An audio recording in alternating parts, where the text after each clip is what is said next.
अरे वाह भाई वाह, विल जैक्स आरसीबी को जितवाने के लिए तुम्हारा बहुत बहुत थैंक्स। देख के तुम्हारी तूफानी पारी ये कोहली भी हो गया रिलैक्स। अरे तुमने क्या गजब का खेल दिखाया, और सब तो छोड़ो, राशिद खान जैसे चतुर चालाक तेज गेंदबाज को भी घुटनों के बल बैठाया। तुम्हें कहाँ गेंद डाले कहाँ ना, बेचारा वो भी नहीं समझ पाया। और तुमने तो भाई गुजरात वालों के टांके तोड़ने का ऐसा मन बनाया, 200 से ऊपर का टारगेट सिर्फ 16 ओवर में ही हासिल करवाया। अरे तुम्हारी तूफानी पारी का अंदाजा तो इसी बात से लगा लो, तुमने 50 रन तो 31 गेंद में पूरे किए थे, लेकिन सैकड़ा तुमने 41 गेंद में ही ठोक दिया। अरे आखिरी के 50 रन सिर्फ 10 गेंद में बना के तुमने तो बड़ा अनोखा रिकॉर्ड बना दिया। विल जैक्स भाई अभी तक कहाँ छिपे हुए थे, अगर तुम पहले टीम में आए होते आरसीबी की ये हालत ना होती।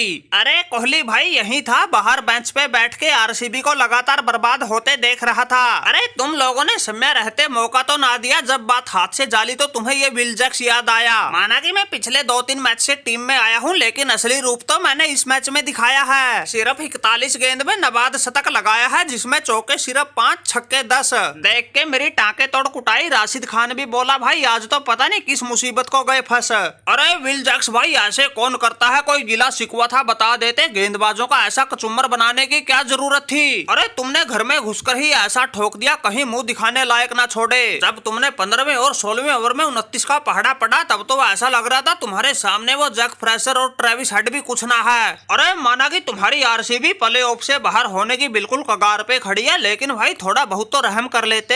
अरे गिल भाई बात है ऐसी, हमारी आरसीबी की हो रखी है ऐसी की तैसी। जब हमने कोहली भाई से पूछा क्या प्ले ऑफ में पहुंचने के लिए अब भी कोई आस उम्मीद बची है, तब उन्होंने कहा था बड़ा मुश्किल काम है, क्या पता बाकी सब बचे मैच तो हम जीत भी जाएं, लेकिन रन रेट में आके मामला फंस जाएगा। मैंने तो तभी कोहली भाई को बोल दिया था ये रन रेट का मामला विल जैक्स पर छोड़ दो, तुम प्ले ऑफ में जाने की तैयारी करो। अरे गिल भाई हमने टीम को तो जितवाना ही था, साथ में रन रेट को भी सुधारना था, इसी चक्कर में तुम्हारे ऐसे टाके टूट गए और इस विल जैक्स के तूफान के आगे बड़े बड़े रिकॉर्ड भी पीछे छूट गए। अब तो भाई मन बना रखा है टीम को प्ले ऑफ में पहुंचाकर ही दम लेंगे। अरे विल जैक्स और कोहली भाई वैसे तो तुम्हारी आरसीबी का प्ले ऑफ में पहुंचना संभव ही नहीं, बिल्कुल नामुमकिन लग रहा है, लेकिन भाई तुम्हारी राह आसान करने के लिए हैदराबाद वालों को हमने भी ठोक दिया और 212 रन के जवाब में इनको 134 पर ही समेट दिया। अरे भाई ऋतुराज गायकवाड़ हमारी तो देखी जाएगी, लेकिन तुमने इन हैदराबाद वालों को ऐसा मजा चखा के सही कलेश काट दिया। शुरुआती कई मैचों में ये 250-60 से कम रन ही नहीं बना रहे थे, लेकिन पिछले 2 मैचों से इनकी ऐसी चूड़ी टाइट कर दी, ये बिल्कुल एक तरफा पेले जा रहे हैं। अरे क्यों भाई कंगारू पैट कमिज निकल गई हवा, हो गई टाइम टाइम फिश।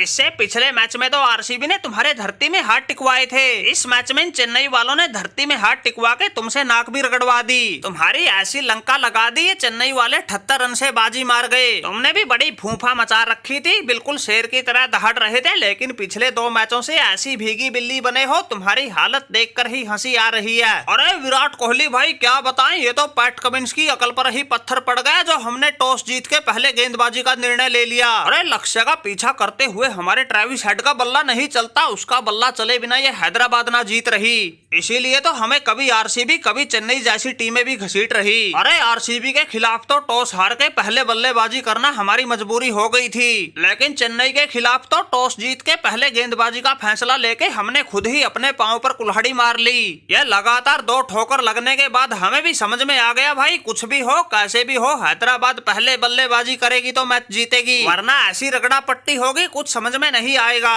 अरे T20 मैच में ही 350-400 रन ठोकने का मादा रखने वाली हैदराबाद देखो कैसे 150 से पहले ही सिमट गई। इस मैच में तो ऐसा हाल हो गया था, शतक पे शतक लगाने वालों के ही 2.5 का आंकड़ा छूने में फिल्टर फट गए, और दूसरी तरफ ये ऋतुराज गायकवाड़, डैरी मिचेल और शिवम दुबे जैसे बड़ी आसानी से तूफानी पारियां खेल गए। पता नहीं इस गायकवाड़ ने कौन सा काला जादू करवा रखा था, ये मारे तो गेंद सीधी बाउंड्री लाइन से बाहर जा रही थी, हम मारे तो सीधा फील्डर के हाथ में। अरे पैट कमिंस भाई कोई दम नहीं है तुम्हारी बात में, हार को पचाना सीखो। अरे ठोके होगे तुम लोगों ने बाकी टीमों के खिलाफ 250-300 रन, लेकिन चेन्नई में आके चेन्नई को हराना कोई बच्चों का खेल ना है। यहाँ आकर तो अच्छी अच्छी टीमें भीगी बिल्ली बन जाती है। वो तो एक मैच में लखनऊ वालों का पता नहीं कैसे तुक्का लग गया, वरना चेन्नई का तो ऐसा अभेद किला है जिसे तोड़ना तो दूर हमारे अलावा कोई समझ भी नहीं पाया। और जिस हिसाब से पंत की दिल्ली जैसी टीमें खेल रही है, हमें तो ऐसा लगता है तुम्हारे प्ले ऑफ में पहुंचने पर ही संकट है मंडराया। इसलिए पैट कमिंस कमर कस लो, कहीं ऐसा ना हो तुम्हारी ऊंची दुकान फीका पकवान रह जाए। अरे जितना आसान तुम सोच रहे थे ये रास्ता उतना भी नहीं आसान,